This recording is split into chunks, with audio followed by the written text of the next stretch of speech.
and welcome to Sia in the Kitchen. As you can see, I'm alone in the kitchen today. Joe trusts me with this dish, believe it or not. Very few things does he trust me with cooking.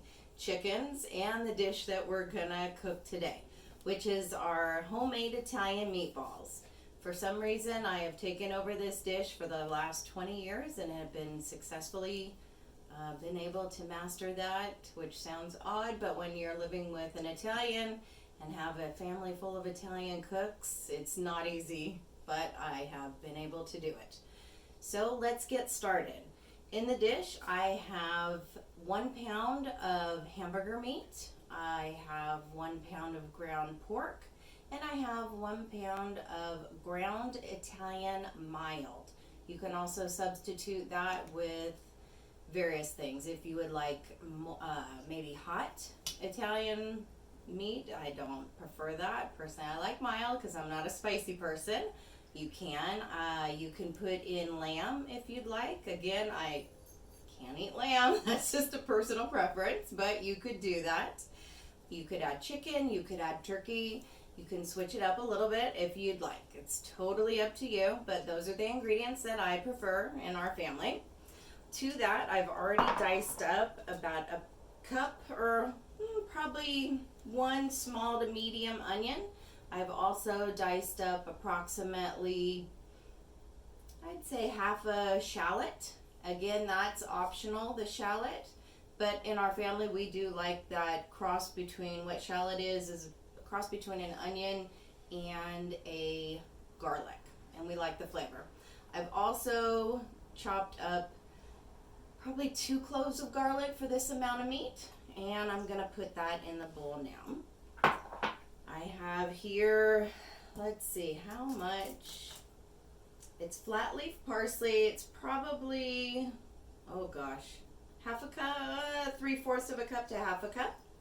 So I'll put that in there. I have a little bit over a cup of Italian breadcrumbs that I'm gonna add straight to the bowl. And let's see, I have a little over a cup of grated fresh Parmesan cheese, or you could use the Parmesan Reggiano from Costco. We like that. A little bit better value for your money if you grate it yourself. In here I have garlic salt, pepper, and salt. And those are all to your taste, but I would say probably about a teaspoon of each. And we are going to adjust those depending on taste in a little bit once we cook up one of the meatballs. I've got 2 beaten eggs here that I'm going to throw in. And then I've got a little bit of milk on the side just in case, depending on how this feels. So I'm gonna dig right in with my hands, and I always do this by hand. That's how I was taught by Joe's Aunt Grace. So we get dirty. And we will mix this in. I don't want to mix it for too long. That's why we do by hand. I want to get it so it's nicely incorporated, all the ingredients.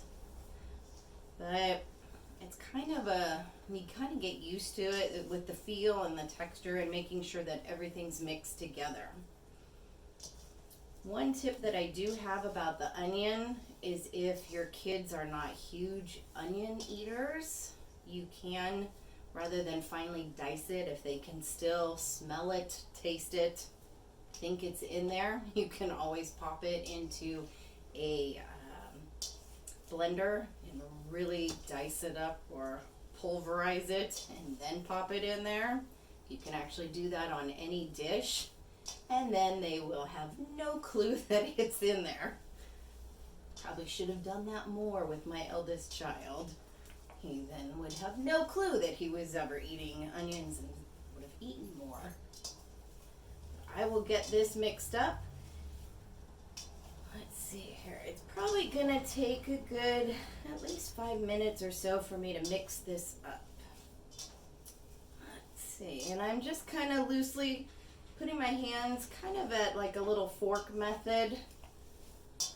Sonny Anderson actually taught me that from the Food Network, and I thought that was a a really good way to describe that method. Just kind of turning it over and turning the bowl, getting that nice and mixed in here so the eggs are mixed in. And then I'm just going to kind of feel around to make sure that it still feels moist. And I think I might add, okay, well, the glass is going to get dirty. A little bit of milk in here. Don't want to add too much, but just enough so that because it is still a lot of meat, but I want it to be moist once I make these meatballs. And I'm going to have a really good trick for you on how to make these meatballs all uniform in size so that they cook evenly. So, oops, a little bit out of the bowl there. Make sure you get to the bottom of your bowl so everything's incorporated. And it's looking like everything's well incorporated here into each other. Now, it looks like everything's well mixed together. All my meats mixed together. All my different types of meat. My Italian parsley is mixed in there well. My onions are well distributed. So now what I'm going to do is I've got the oil in a pan behind me here, set to medium heat. What I'm going to do is I'm going to take a little pinch of our meat, not a big, pinch, and I'm going to make a little meatball, and I'm going to smash it. So you can see it's going to be pretty flat here, and I'm going to pop that into the hot oil, and then I'm going to cook that. And so once it cooks through, I'm going to taste this. So then I can taste the seasonings and see how it tastes for a balance of salt, pepper, flavoring. In case I don't like it, then I can always add a little bit more salt, a little bit more garlic salt. Lord knows I'm not adding any more pepper because I don't like pepper, but we'll do that, and I'll be back once it's cooking and you can see how that process goes. All right, so here goes our little tester guy into the hot oil. Okay.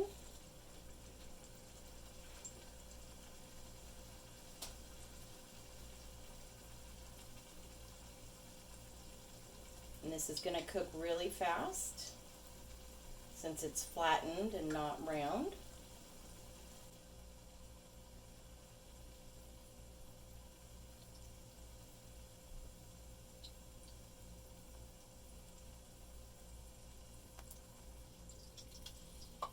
Getting close on one side. Oh, okay, maybe a little too hot. Put that down to 4.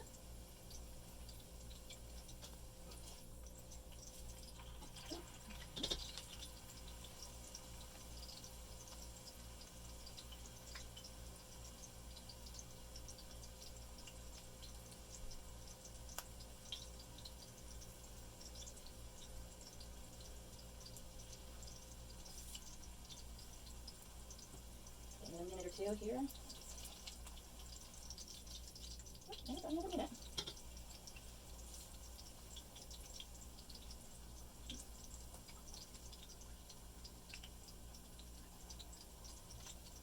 All right, let's check this bad boy here.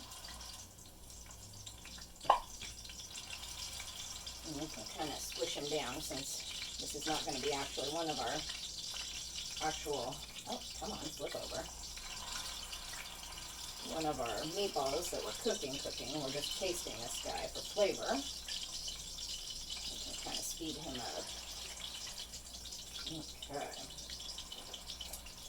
Kind of like a meatball hamburger. Alright, there we go. Since this is a clean plate here, well, paper plate. This bad boy off here and we'll give him a taste and see how his flavor is. So we'll be back with a taste. As you can see, we've got our little meatball here flattened out, and we're going to taste it to see if it's got the correct flavor balance that we are looking for, if we need to add any salt or anything else to it. So let's give it a taste here.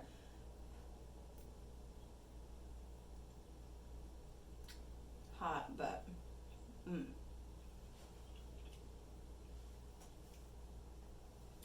I think we're good. I don't think we need to add any more salt or anything else.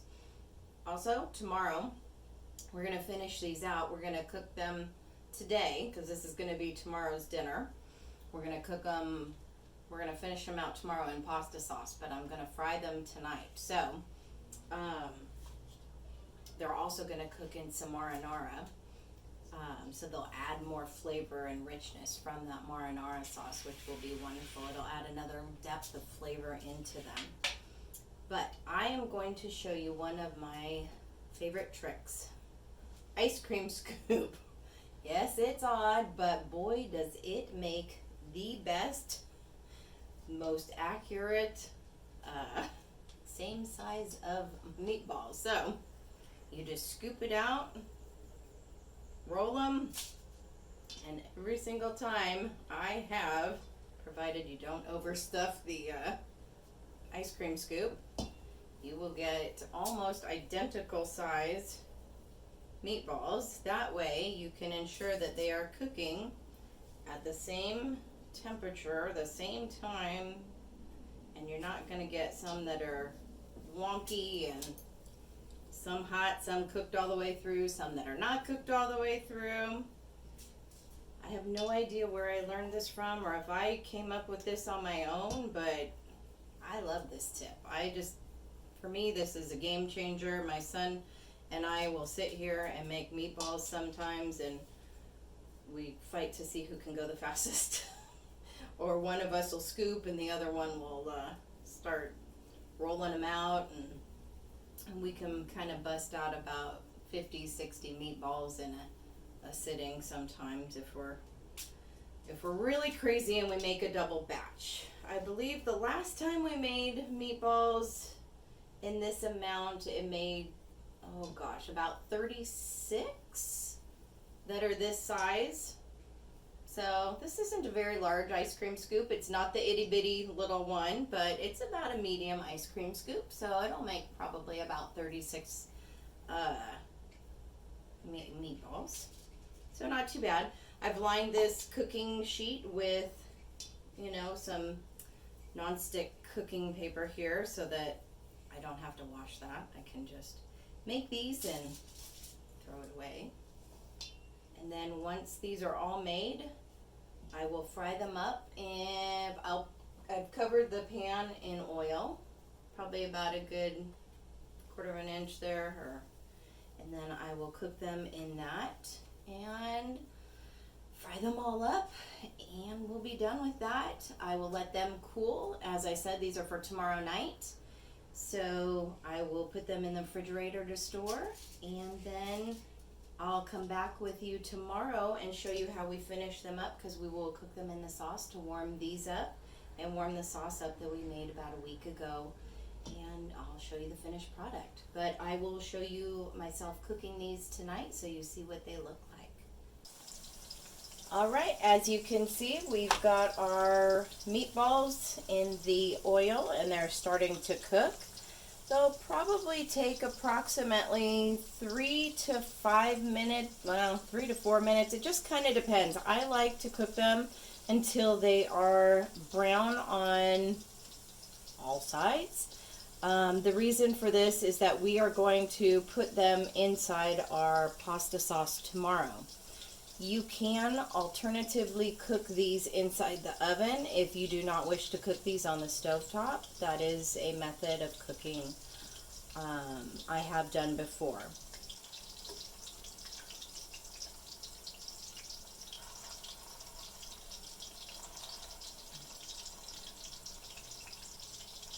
When you're cooking these in the pan, remember to not overcrowd your pan. Otherwise, they're not going to cook correctly.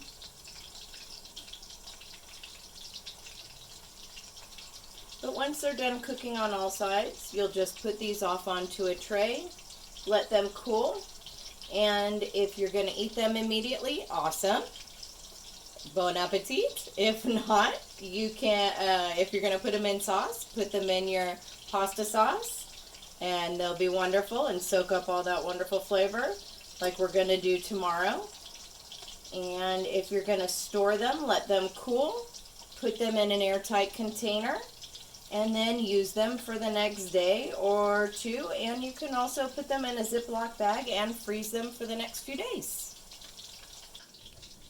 This is a very slow task, but very worthwhile process. We will see you tomorrow when we are getting ready to finish this and have our lovely dinner, and we'll see you in the kitchen. Hi, welcome back to See in the Kitchen. We're here to finish up our meatballs that we prepared prior to this. They are in our bag here that we stored overnight because we pre-made these. I actually had made some sauce with my husband a few days ago, and we made this sauce homemade, but you can also use pre-canned sauce. Let's see here, but the sauce will actually enhance with the flavor of the meatballs. Let's see here.